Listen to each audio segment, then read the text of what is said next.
محترم او قابل قدر مسلمانانو یو بهترین وظیفه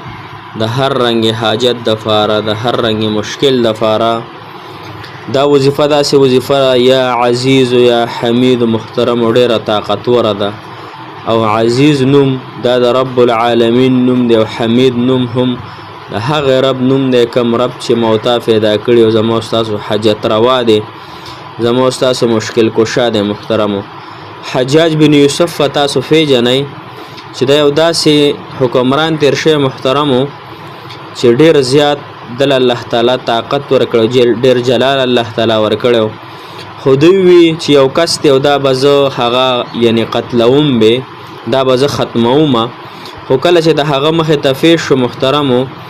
نو هغه چې کله د هغه مخې ته شو نو د هغه په داسې زړه نرم شو چې هغه فورا استریحا کو.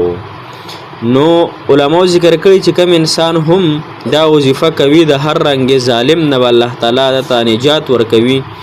او د هر رنګ حاجت تفاره بعد الله جل شانه د فاره کافی کی.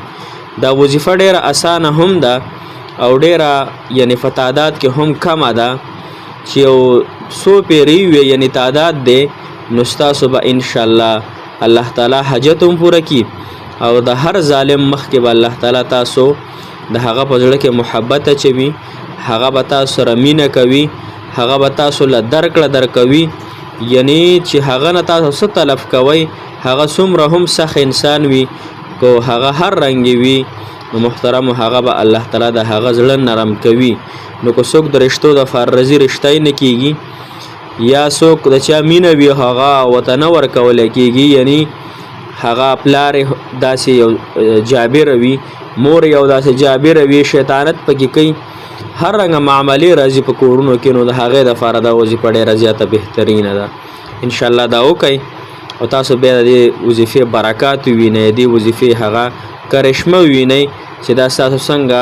فکار راځي او کو نو. السلام علیکم ورحمت الله وبرکاته. ډېر معزز محترمو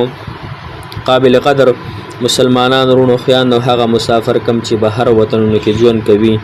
الله تعالی د ټولو مسافرو حامی او ناصر مددگار شي. الله تعالی ټول مسافر خپل کورونو ته په خیر او عافیت سره راوستل کی او څومره زمون کتون کې دی اوریدونکو دی الله تعالی د دوی د ځړو مرادونه حاجتونه جایز خواهشات پوره کی او څومره زمون کتون کې اوریدونکو دی هغه د فارمنګ ختمونه هم کو ان شاء الله مدرسه کې او وظایف هم تاسو ته درکو. یقینا ابل ورځو یو زنانه وا هغه رشتہ نه کېدله او ډېرې وظیفې علما ورکړې وي خو الله تعالی الحمدلله د هغې رشتہ وکړله. بل یو زنانه وه د هغې پته چې خاون په جیل کې و یا بل څوک رشتہ دار په جیل کې و والله اعلم خو هغې وي چې الحمدلله الله تعالی زمونږ هغه په جیل کې چې څوک و هغه رها شو الحمدلله. دا کمنټونه تاسو کتلی هم شئ ما فینګ کړي هم دي وړومبي سر کې به تاسو دغه کمنټونه میلاویږي نو الحمدلله بطور تحدیث بالنعمت موږ دا وایو چې څه خو ستاسو د وظیفې برکات دی اوس الحمدلله موږ دعاګانې تاسو ته کوو کوم عمرې کې هم درته کړي دي الله تعالی هغه قبلوي. محترمو نن چې زموږ کوم وظیفه ده یا عزیز یا حمیدو نو تاسو به حجاج بن یوسف پیژنئ دا یو مسلمان حکمران تیر شوی حجاج بن یوسف او د باره کې ډېر زیات مشهور دی چې ډېر به د ظلم په انسانانو باندې کوو. دیو سو اسپاهیان ولیږل یعنی خپل پوځ یې ولیږلو چې پلانکې بنده دې گرفتار کړی شي هغه انسان چې کله گرفتار شو او د مخې له راوستلی شو نو د حجاج قسم خوړلی چې دا به زه خامخا ختمومه خو چې کله هغه ورته مخې ته شو نو هغه فورا د آزاد کو نو بیا چې کم انسان آزاد کو کم کس کړه نو هغه نه تپوس وکړی شو چې تا څه دې چلې کړی و چې حجاج ته رها کړی نو هغه ورته وی چې ما صرف دغه یو دعا ویلې وه یا عزیز یا حمیدو په سکرین به تاسو ته ښکاري دا دوه ټکي مې لیکلي دي یا عزیز یا حمیدو یا ذا العرش المجید اصرف عني شر كل جبار عنید. محترم مسلمانانو دا اسانه وظیفه ده یا عزیز یا حمیدو ذا العرش المجید اصرف عني شر كل جبار عنید. دا تاسو د هر فرض منفس یو پیره وای ها د هر فرض منفس صرف او صرف یو پیره ان شاء الله وای